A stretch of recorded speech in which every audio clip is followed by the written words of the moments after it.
Humirit si Jane De Leon kamakailan tungkol sa posibilidad na makatrabaho si Paolo Avellino at marami ang napawaw sa naging pahayag ng aktres. Ayon kay Jane, kahit isang proyekto lang daw na magsama sila ni Paolo ay magiging malaking bagay na para sa kanya.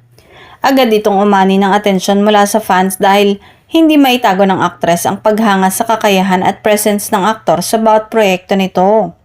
Marami ang nagsabi na bagay raw talaga ang tambalan nila. Lalo na nang ibunyag ni Jane na dapat sana ay si Paolo Avellino magiging leading man niya sa Darna movie adaptation. Pero hindi natuloy ang plano dahil sa schedule conflicts at pagbabago sa direksyon ng proyekto noong panahon ng pre-production. Dahil dito, marami ang nagtanong, paano kaya kung natuloy ang tambalan nilang dalawa? Kung nagkataon, posibleng ibang kulay ang naidagdag sa Darna universe.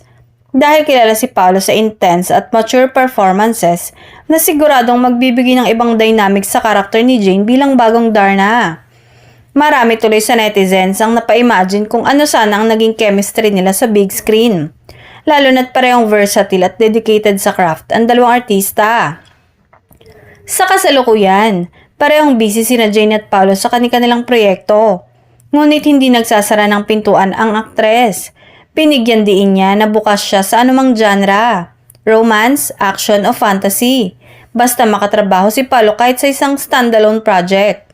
Sa dami ng mga bagong tambalan na sumusulpot sa industriya, mukhang isa ang Jane De Leon-Paolo Avellino pairing na may malaking potensyal.